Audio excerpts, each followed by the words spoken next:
The most dangerous letter in America right now doesn't look dangerous at all. It doesn't arrive with a warning stamp from a courtroom, a collection agency, or the IRS. It comes in a standard white window envelope, tucked quietly between grocery store flyers and credit card offers, stamped with the familiar logo of an insurance company you've paid on time for a decade. For generations, the math of the American dream relied on a single, steady anchor: the 30-year fixed-rate mortgage. The promise was simple. If you saved up, signed the paperwork, and managed to secure that fixed rate, your largest monthly expense was locked in. The world around you could experience massive inflation. The price of milk could double, and gas prices could swing wildly, but your home would remain a predictable sanctuary of financial stability. But there is a hidden flaw in that promise, a legal loophole built directly into your monthly housing payment that millions of families are only discovering when it's already too late. Picture a typical kitchen table just outside of Atlanta, or Dallas, or Chicago. A couple sit down on a Tuesday evening to review their automated bank transfers. They are not reckless spenders. They don't buy luxury cars. They don't take exotic vacations, and both work full-time jobs. Yet, when they look at their upcoming mortgage deduction, the number isn't the stable $1,800 they planned for. It is suddenly $2,300, a $500 monthly jump. No warning, no change to their interest rate, no new loan terms. When they open that white envelope, they find a single phrase that changes everything: Escrow Account Shortage. What they are staring at is not a temporary clerical error or a glitch. It is a fundamental shift in the economics of keeping a roof over your head in America. It's a mechanism that is quietly turning affordable, middle-class neighborhoods into financial minefields, turning homeowners back into renters of their own property, and forcing completely stable households to ask a terrifying question. What do you do when you can afford your mortgage, but you can no longer afford the right to keep it? To understand how this happens, we have to look past the sensational headlines and break down the exact corporate machinery driving this crisis. This isn't just a coastal problem anymore.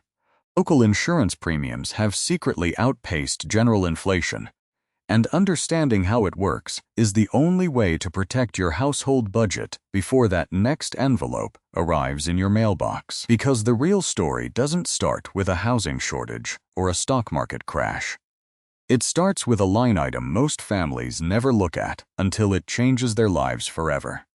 When you log into your online mortgage portal looking for an explanation, you expect to find a mistake. You click through the tabs, past the charts showing your remaining principal, past the interest rate frozen at a beautiful, enviable 3.25%. But when you open the document labeled Annual Escrow Account Disclosure Statement, the clinical reality of modern housing math sets in. The mortgage payment itself hadn't changed, but the escrow account, the holding tank where your lender collects money every month to pay your local property taxes and homeowners insurance on your behalf, was running on empty. The portal might say your interest rate is locked for 30 years, but the balance sheet at the bottom says something completely different. It says you owe your bank $6,000 by the end of the month. This is what financial planners call escrow shock, and it is hitting millions of American households like a physical blow. The mechanism is a brutal piece of financial engineering.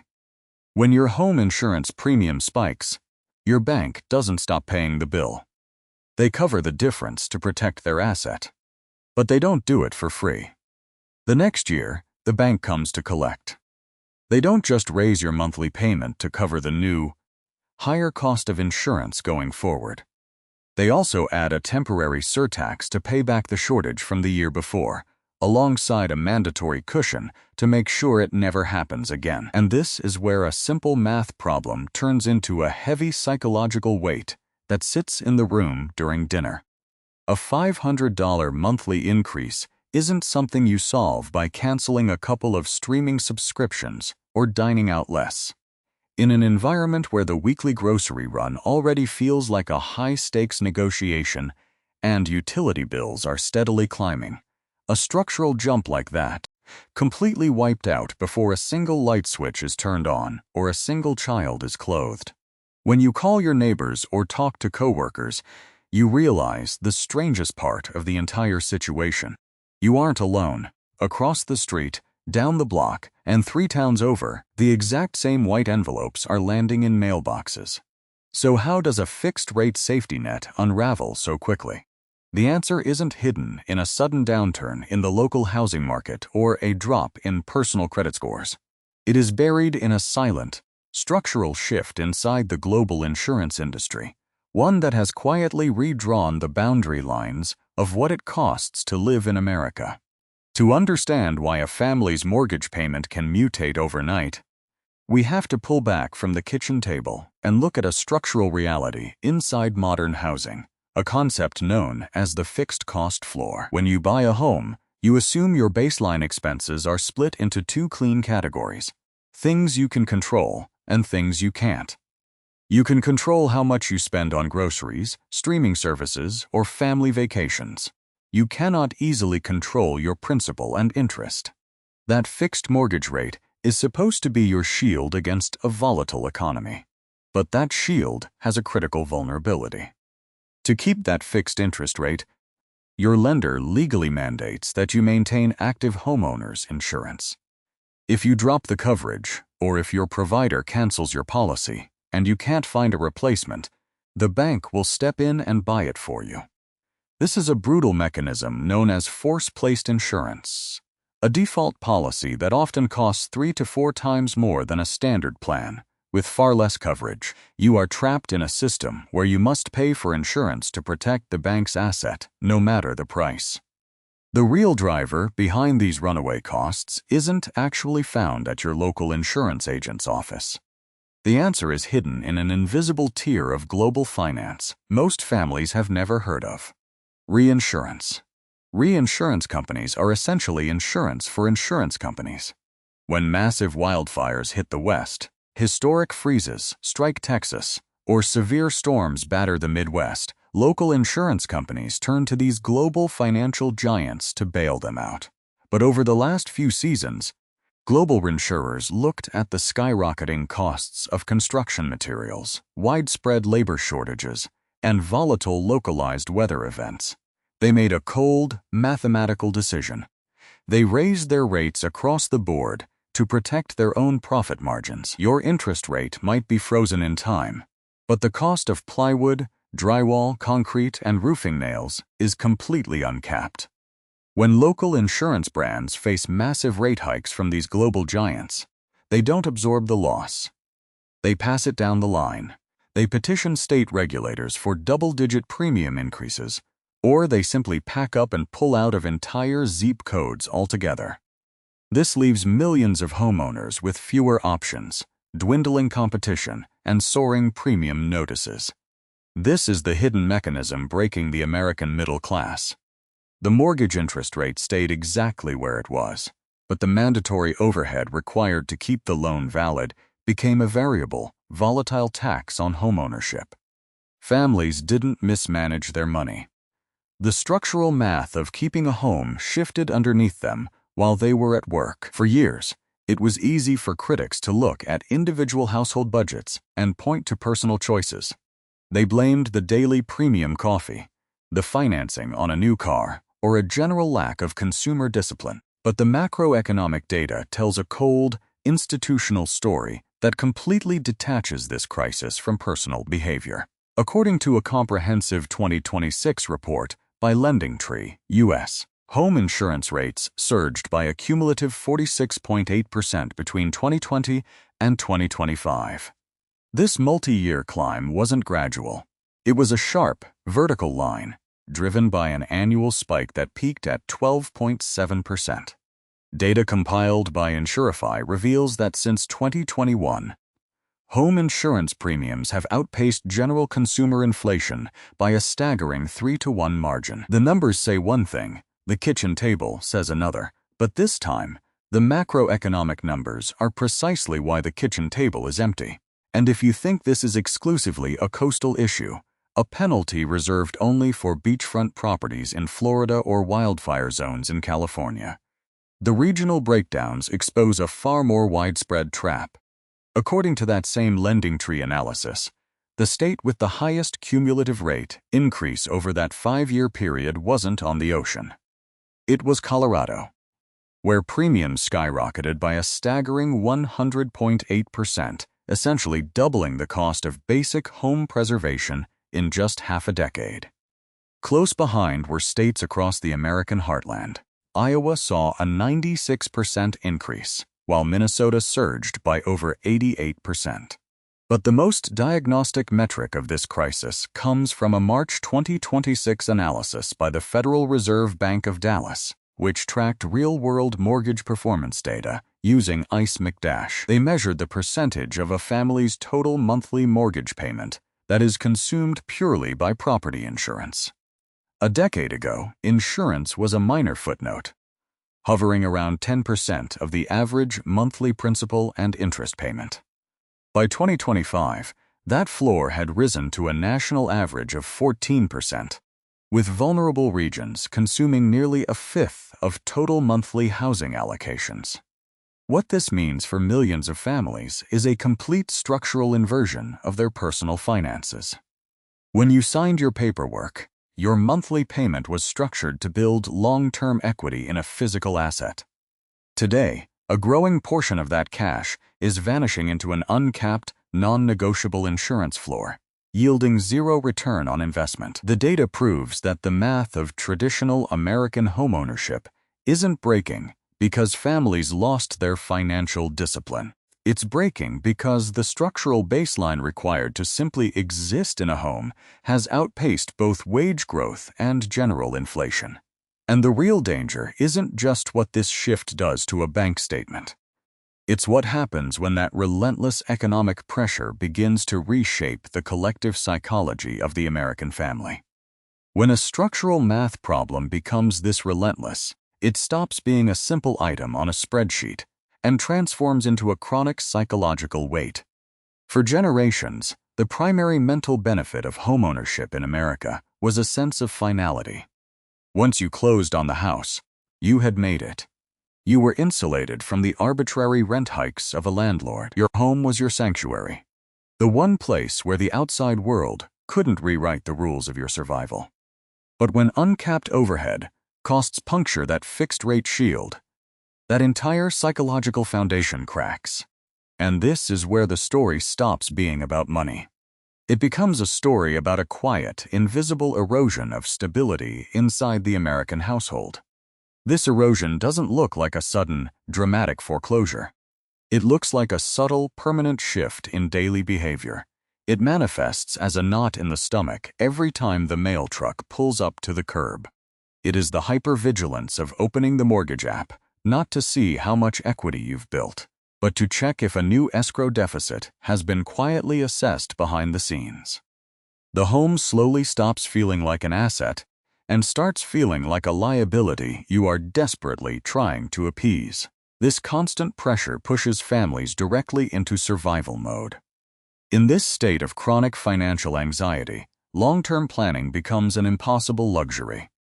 When a family is blindsided by an unexpected $500 monthly jump in their baseline housing costs, they don't talk about saving for their children's college funds, upgrading an old vehicle, or repairing a leaky roof. A household with no margin does not make long-term plans. It makes it to Friday. This is not a failure of personal discipline or a lack of work ethic. It is sheer exhaustion after the math of an honest life stopped working. When middle-class professionals realize that working 40 or 50 hours a week, doing everything society told them to do, can still leave them vulnerable to a sudden white envelope, they experience a form of systemic learned helplessness. They begin to tap out from the traditional milestones of the American dream. Marriages face severe strain because the financial arguments are no longer about discretionary overspending. They are about fixed, unavoidable survival costs. Parents carry a silent shame, wondering why their dual incomes feel smaller than their parents' single income did 30 years ago. But as this anxiety spreads across suburban neighborhoods, an uncomfortable question begins to surface, one that divides communities, generations, and economic analysts alike. This is where the conversation often fractures, and the argument becomes deeply uncomfortable. If you voice these concerns in local town halls, or look through the forums where homeowners gather online, a completely different narrative emerges. One side asks a very simple, demanding question: is this truly a broken economic structure, or is it a symptom of a deeper failure in personal responsibility and household discipline? From this perspective, the baseline math hasn't changed. The consumer has.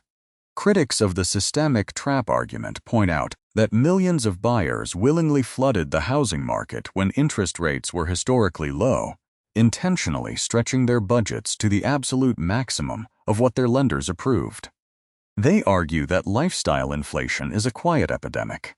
We buy larger houses, expect pristine coverages, and fail to maintain emergency funds that can absorb basic cost fluctuations. The argument goes further. If a consumer chooses to buy a home in a known, high-risk geographic region, whether it's a coastal flood zone or an area prone to severe seasonal storms, should the rest of the national insurance pool be expected to subsidize that choice?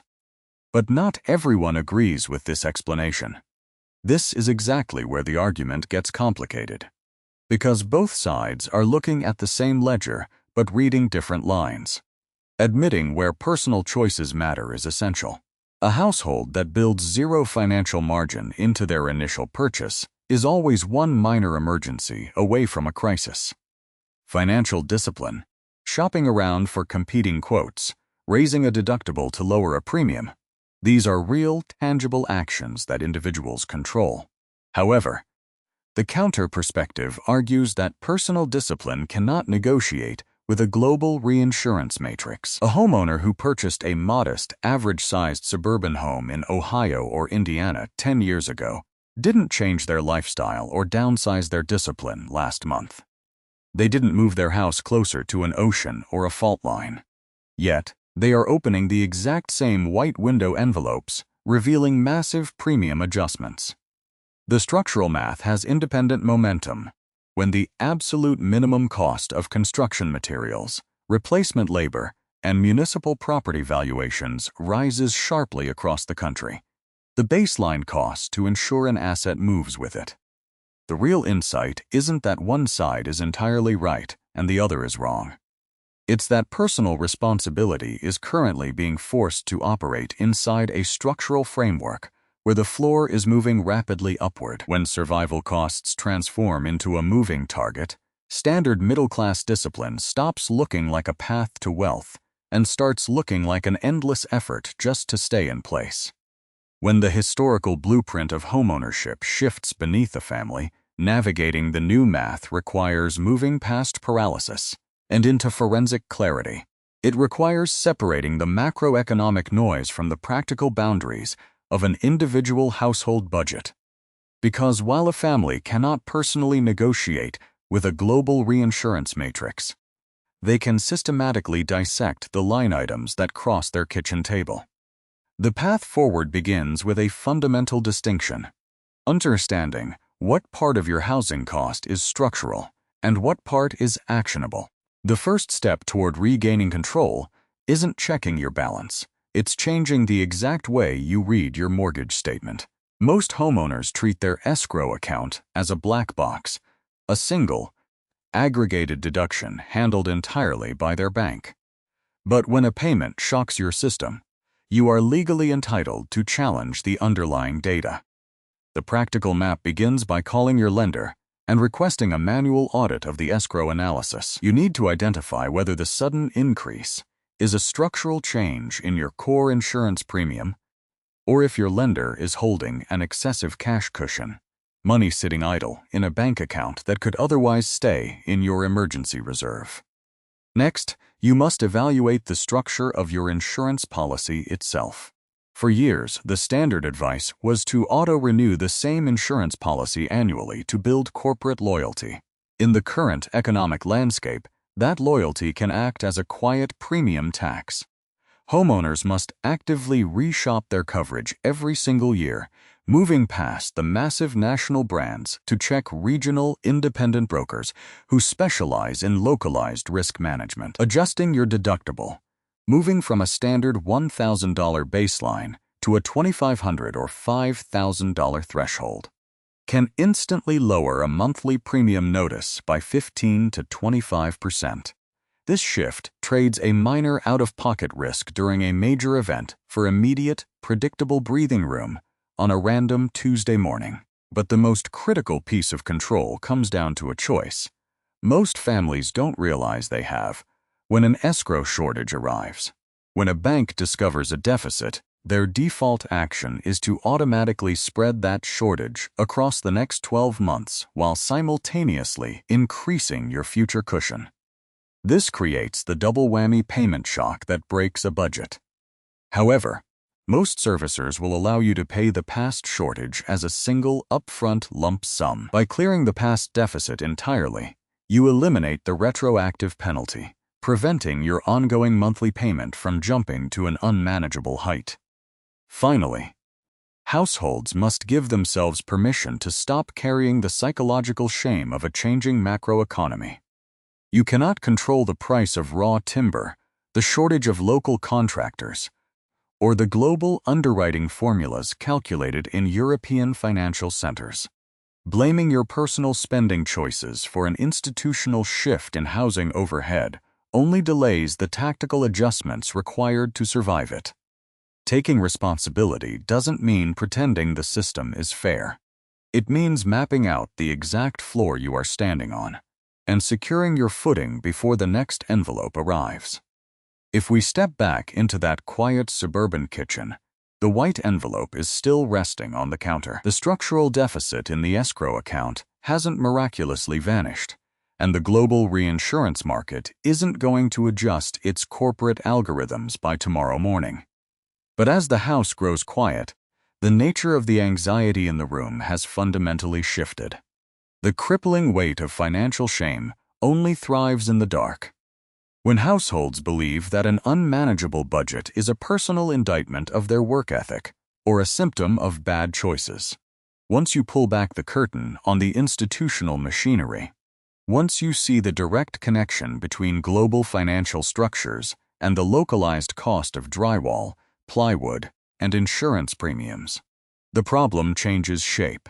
It stops being an ambiguous, terrifying failure of character and becomes a clear technical challenge that can be tracked, audited, and managed. The promise of the American dream was never that life would be completely effortless. The promise was that if you put in 40 hours of honest labor, the math of your life would stay predictable enough for you to build a foundation. Today, as uncapped overhead costs continue to rewrite the rules of housing stability, defending that foundation requires a new level of financial hypervigilance. It means tracking the hidden mechanisms, auditing your statements line by line, and systematically protecting your household margin before a crisis dictates your choices. Because in the modern economy, the true stability of a home is no longer measured simply by what it takes to buy it, but by the forensic clarity it takes to keep it. The white envelope will continue to arrive in mailboxes across the country. The floor under our feet will keep moving. But when you understand the systemic math behind the bill, you stop being a passive bystander in your own economic survival. You take back your perspective, you adjust your map, and you keep moving forward. If a sudden shift in your monthly escrow or insurance premium changed the way you view your financial future this year, share your experience in the comments below. Are you seeing these sharp increases in your region? And do you believe this housing crisis is a personal discipline problem? Or has the structural math of American homeownership fundamentally changed? If this breakdown brought a sense of clarity to the hidden pressures inside your monthly bills, consider liking the video and subscribing to the channel. We will continue to audit the real-world costs of everyday life in America, one line item at a time.